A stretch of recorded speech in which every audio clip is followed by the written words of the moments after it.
समुद्र में उठने वाली लहरों के सामने समुंदर के किनारे पर एक गुरुजी का बड़ा ही अद्भुत आश्रम था।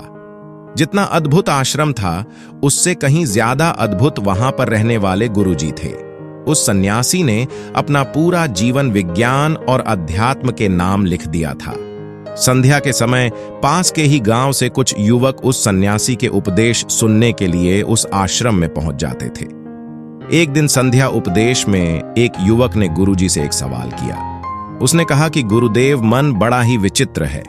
मैं बार बार अपने आप से ये बोलता हूं कि ये गलती मैं इस बार नहीं करूंगा, लेकिन हर बार मैं वही गलती दोबारा से दोहरा देता हूं। सोचता हूं कि अतीत में जो गलतियां मुझसे हुई हैं, उनके लिए मैं पश्चाताप न करूं, लेकिन मेरा मन हमेशा पीड़ा से भरा रहता है।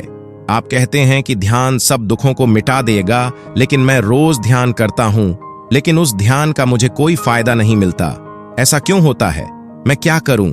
कृपया मेरा मार्गदर्शन करिए। सन्यासी उसकी समस्या हल करते हुए कहना शुरू किया। उन्होंने बताया कि शुरुआती ध्यान सबसे ज्यादा कठिन होता है, क्योंकि शुरुआत में व्यक्ति के मन को आदत नहीं होती है। वो इधर उधर भागता है, दौड़ता है, अतीत की बातों को याद करता है, लेकिन ध्यान एक जगह पर लग नहीं पाता। प्राचीन समय में जब भी कोई शिष्य अपने गुरुजी के पास ध्यान सीखने के लिए आता था, तो वो गुरु उस शिष्य को ब्रह्म मुहूर्त में ध्यान लगाने के लिए कहा करते थे, क्योंकि ब्रह्म मुहूर्त सृजन का समय होता है। इस समय सारी प्रकृति एक नए दिन की शुरुआत करती है। पक्षी पेड़ों पर कलरव करने लगते हैं और मुर्गे बांग देने लगते हैं। कमल खिल उठता है और पूरी प्रकृति एक सौंदर्य से भर जाती है। प्राचीन शास्त्रों के अनुसार 24 घंटों को 30 मुहूर्त में बांटा गया है, जिसमें हर एक मुहूर्त 48 मिनट का होता है। ब्रह्म मुहूर्त की शुरुआत सूर्योदय से 1 घंटा 36 मिनट पहले हो जाती है। अलग अलग आरतुओं में सूर्योदय का समय अलग अलग होता है। इसी प्रकार ब्रह्म मुहूर्त का समय भी अलग अलग ऋतुओं के हिसाब से अलग अलग होता है। गर्मियों के दिनों में अगर सूर्य 6 बजे उदय हो रहा है, तो ब्रह्म मुहूर्त की शुरुआत इससे 1 घंटा 36 मिनट पहले यानी कि 4:24 पर हो जाती है। और वहीं पर सर्दियों में सूर्य अगर 7 बजे उगता है, तो ब्रह्म मुहूर्त की शुरुआत 5:24 पर होती है। आसान भाषा में अगर बात करें, तो 4 बजे से 6 बजे का समय ब्रह्म मुहूर्त का ही समय होता है। ये वो समय होता है जब मंदिर के पट खोले जाते हैं। आर्षि मुनि नदियों में स्नान करने के पश्चात ध्यान साधना में लीन हो जाते हैं। यही वो समय होता है जब कमल भी खिल उठता है, मंदिर के पट खुल जाते हैं। चलिए विस्तार से समझते हैं कि इस समय हमारे शरीर में क्या बदलाव आते हैं।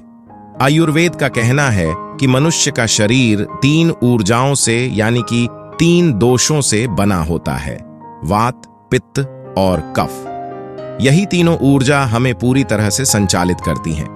अगर इन दोषों का संतुलन हमारे शरीर में बिगड़ने लगता है, तो हम तरह तरह की बीमारियों से ग्रस्त हो जाते हैं। इन तीनों में से सबसे मुख्य ऊर्जा होती है वात की। वात का संतुलन बिगड़ने से हमारे शरीर में 80 तरह की बीमारियां पैदा होती हैं। पित्त का संतुलन बिगड़ने से 40 और कफ का संतुलन बिगड़ने से 20 तरह की बीमारियां जन्म लेती हैं। इस प्रकार इन तीनों दोषों में से वात सबसे ज्यादा महत्वपूर्ण है, और वात हमारे शरीर में सबसे ज्यादा सक्रिय सुबह के 2 बजे से 6 बजे के बीच में होता है। यानी कि ब्रह्म मुहूर्त से पहले उठने वाले लोगों का वात हमेशा संतुलन में रहता है, और इसी वजह से उनका पेट अच्छे से साफ होता है। उन्हें कोई बीमारी नहीं होती, वो हमेशा ऊर्जा से भरे हुए रहते हैं। उनका मुख कमल की तरह चमकता रहता है, उनमें असीम सौंदर्य पैदा हो जाता है। ब्रह्म मुहूर्त में उठने वाले लोग हमेशा आनंद में रहते हैं, और किसी भी काम को वो ध्यान बना लेते हैं। जो भी बुद्धिमान आदमी होता है, वो इस समय को व्यर्थ नहीं गवाता। अष्टांग हृदय, जो कि आयुर्वेद की एक श्रृंखला है, उसमें लिखा हुआ है कि खुद को जानने के लिए सबसे योग्य समय ब्रह्म मुहूर्त का ही होता है। जो लोग ध्यान में गहरे उतरना चाहते हैं, खुद की खोज करना चाहते हैं, उन लोगों के लिए ब्रह्म मुहूर्त का समय किसी वरदान से कम नहीं होता है। ये वो समय होता है जब पूरी प्रकृति एक नई शुरुआत करती है। इसीलिए जो अतीत होता है, वो पीछे छूट जाता है। दिन में और किसी समय ध्यान करने से आपको विचार परेशान कर सकते हैं और आप ध्यान को लगा नहीं पाएंगे। लेकिन ब्रह्म मुहूर्त में जब दिन की शुरुआत होती है तो आपका मन और मस्तिष्क पूरी तरह से खाली होता है और ध्यान में उतर पाना उतना ही आसान होता चला जाता है।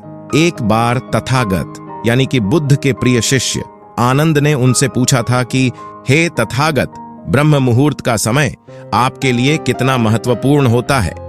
इस पर तथागत ने उत्तर दिया था कि जिस प्रकार मछली के लिए जल महत्वपूर्ण होता है, उसी प्रकार आनंद, ध्यान और शून्यता का जीवन जीने के लिए ब्रह्म मुहूर्त में सही समय पर जागना और जागने के बाद ध्यान में उतरना बहुत जरूरी होता है।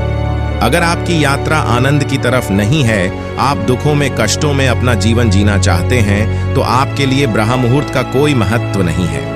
लेकिन अगर आप अपने जीवन में आनंद चाहते हैं, खुशी चाहते हैं, हमेशा ऊर्जा से भरा हुआ महसूस करना चाहते हैं, तो ये जरूरी हो जाता है कि बुद्धिमानों की तरह आपको भी ब्रह्म मुहूर्त का पूरा उपयोग करना चाहिए। सभी युवक ध्यानपूर्वक सन्यासी की बातें सुन रहे थे।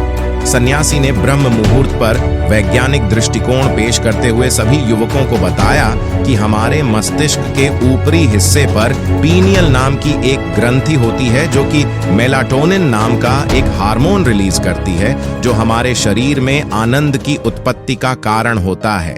ये वही हार्मोन होता है जितने अच्छे से और जितनी ज्यादा मात्रा में पीनियल ग्लैंड मेलाटोनिन नाम का ये हार्मोन रिलीज करती है, उतने ही आनंदित हम रहते हैं। लेकिन जैसे ही हम सूर्य के संपर्क में आते हैं, ये मेलाटोनिन नाम का हार्मोन अपने आप नीचे गिरना चालू हो जाता है। और इसी वजह से जो लोग देर से उठते हैं, अक्सर ऐसे लोग बिना कोई कारण ही तनाव में रहते हैं। उन्हें खुद समझ में नहीं आता कि उनके अंदर तनाव किस बात का है। छोटी छोटी बातों पर गुस्सा आना, चिड़चिड़ापन, ये सारे लक्षण उनके अंदर पाए जाते हैं।